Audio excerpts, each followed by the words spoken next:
Saudara, proses pencarian korban gempa di Mamuju, Sulawesi Barat masih terus dilakukan. Tim SAR melakukan pencarian korban di balik reruntuhan bangunan dan gedung. Operasi pencarian korban dilakukan salah satunya di lokasi Jalan Abdul Wahab Asasi, Mamuju, Sulawesi Barat. Tim SAR fokus mencari korban yang diduga tertimbun reruntuhan bangunan. Tim SAR memprediksi masih ada korban yang terjebak di bawah reruntuhan.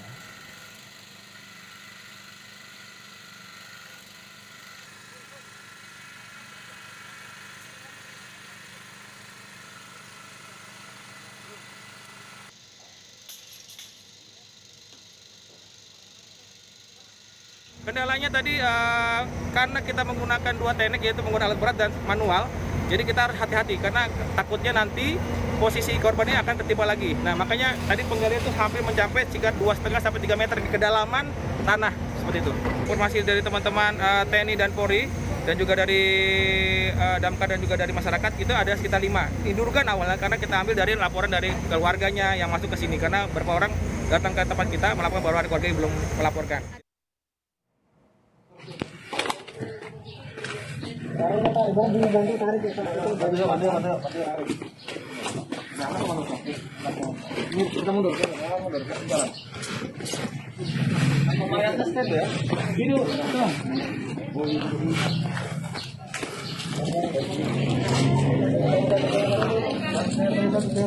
Satu korban gempa di Mamuju kembali ditemukan tim Basarnas. Korban ditemukan dalam kondisi tewas tertimpa bangunan di Jalan Abdul Wahab Asasi, Mamuju. Korban bernama Sainab. Dengan penemuan ini, jumlah korban di Mamuju menjadi 37 orang dan Nimajene 9 orang. Hingga sore ini, total warga yang meninggal mencapai 46 orang.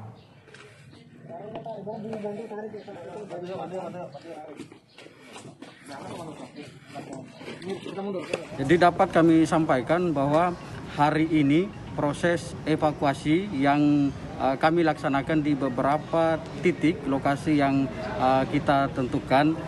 Pada pukul 11 tadi kita menemukan satu korban atas nama Haji Sainab, umur 80 tahun, itu di Jalan Abdul Wahab. Jadi setelah kami evakuasi dari runtuhan, korban tersebut kami teruskan ke Rumah Sakit Bayangkara Mamuju. Kondisi korban seperti apa? Ya, kondisi korban dalam kondisi sudah meninggal dunia. Pasca gempa di Mamuju dan Majene, tim Basarnas terus melakukan pencarian korban yang diduga tertimbun reruntuhan. Salah satu lokasi pencarian korban dilakukan di Rumah Sakit Mitra Manakara, Mamuju. Dari hasil pencarian, tim SAR menemukan 8 korban dengan 4 selamat dan 4 lainnya meninggal dunia.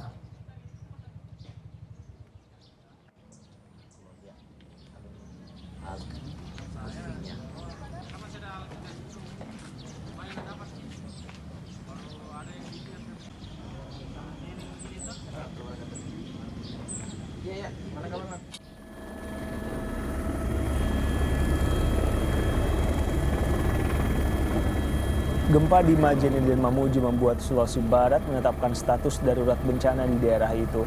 Status berlangsung hingga waktu yang belum ditentukan, tetapi akan dioptimalkan dalam 2 pekan.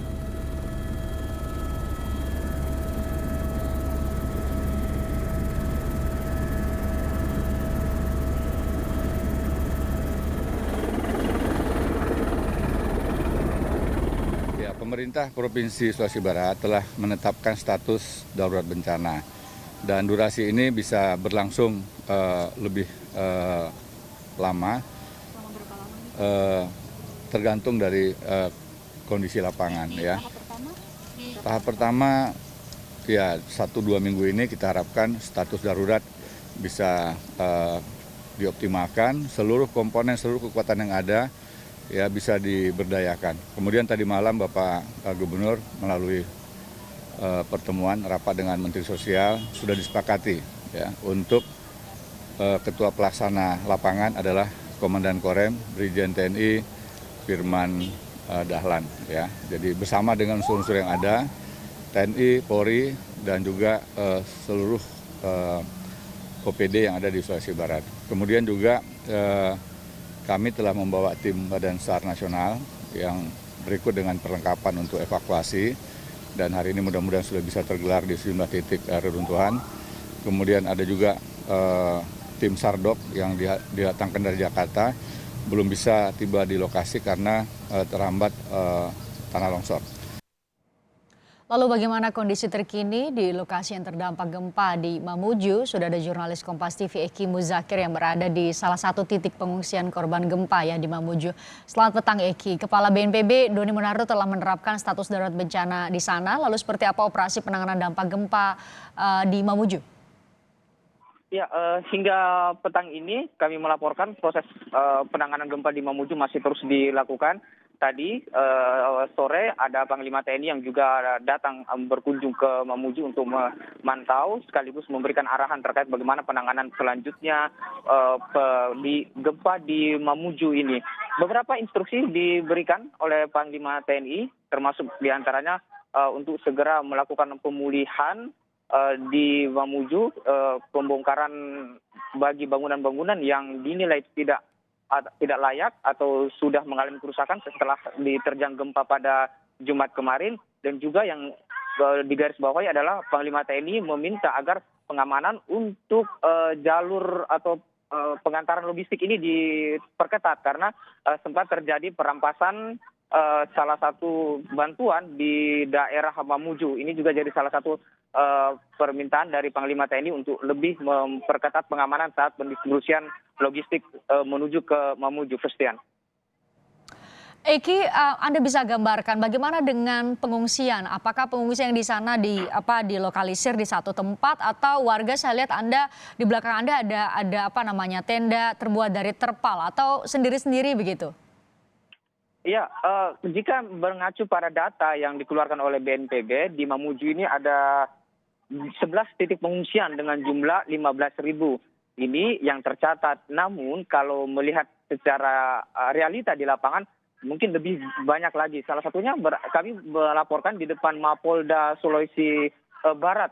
Di tempat ini ada ratusan pengungsi yang sepenuhnya mendapatkan bantuan. Mereka masih hidup dengan seadanya, menggunakan tenda-tenda yang mereka bangun sendiri dengan alas tidur yang seadanya. Bahkan jika malam hari ratusan pengungsi di tempat kami melaporkan di depan Mapolda Sulawesi Barat ini, mereka tanpa penerangan. Jadi mereka dikatakan belum sepenuhnya menerima bantuan ini yang dikatakan oleh salah satu pengungsi yang sempat kami berbincang dengannya. Sementara jika melihat dari lokasi-lokasi pengungsian terbanyak, ada beberapa titik yang kami pantau dan yang paling terbesar itu berada di depan Stadion Manakara dan juga di depan rumah jabatan Gubernur Sulawesi Barat. Ini merupakan dua titik yang cukup besar dan juga Kementerian Sosial juga akan membenahi dua titik ini karena di dalamnya akan dibangun sejumlah tenda pengungsian yang lebih layak dan juga MCK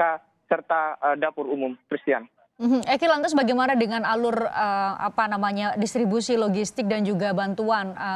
BNPB sudah mengeluarkan dana demikian besar, Anda bisa koreksi 1 miliar untuk Mamuju saja. Bagaimana proses distribusi bantuan di sana kalau memang pengungsian tersebar ya? Ya, dari data yang kami terima ada sekitar 1.650 personel yang dikerahkan untuk melakukan evakuasi dan juga ini sebagian besar akan digunakan untuk melakukan distribusi bantuan. Nah, distribusi bantuan tidak hanya difokuskan untuk daerah-daerah atau berada di tengah kota Mamuju, daerah-daerah lain yang berada di jauh dari kota Mamuju tapi masih berada di wilayah pemerintahan kota Mamuju ini juga diperhatikan. Akses di sana terus dibuka untuk bisa menyalurkan bantuan termasuk dari rapat yang dihadiri oleh via virtual yang dihadiri oleh Kasat TNI AD. Ini menyebutkan bahwa untuk daerah-daerah terjauh akan disiapkan beberapa alat transportasi termasuk perahu karet agar daerah-daerah yang terjauh ini bisa mendapatkan akses bantuan mengingat daerah terjauh ini sulit terjangkau dan juga di sana terdapat korban namun belum sepenuhnya bisa dieksplor ke permukaan, Christian. Eki, lantas bagaimana dengan proses evakuasi terhadap mereka yang menjadi korban yang mungkin saat ini masih ada di dalam reruntuhan dan bagaimana prosesnya? Anda bisa gambarkan kepada kami? Ya, tim Basarnas ini masih terus melakukan pemantauan ataupun asesmen karena jika mengacu dari laporan yang mereka terima, sebenarnya sudah bisa dikatakan saat ini tersisa 1 korban yang masih dalam proses evakuasi. Secara keseluruhan sudah tidak ada korban lagi yang perlu diselamatkan. Namun pihak Basarnas tetap membuka posko dan juga siap menerima laporan jika ada laporan yang masuk ke mereka untuk bisa bergerak melakukan evakuasi ataupun bantuan kepada korban gempa di Mamuju ini. Christian. Proses evakuasi masih terus berjalan. Harapkan juga distribusi bantuan bisa berjalan dengan baik. Terima kasih Eki Muzakir, jurnalis Kompas TV melaporkan langsung dari Mamuju, Sulawesi Barat.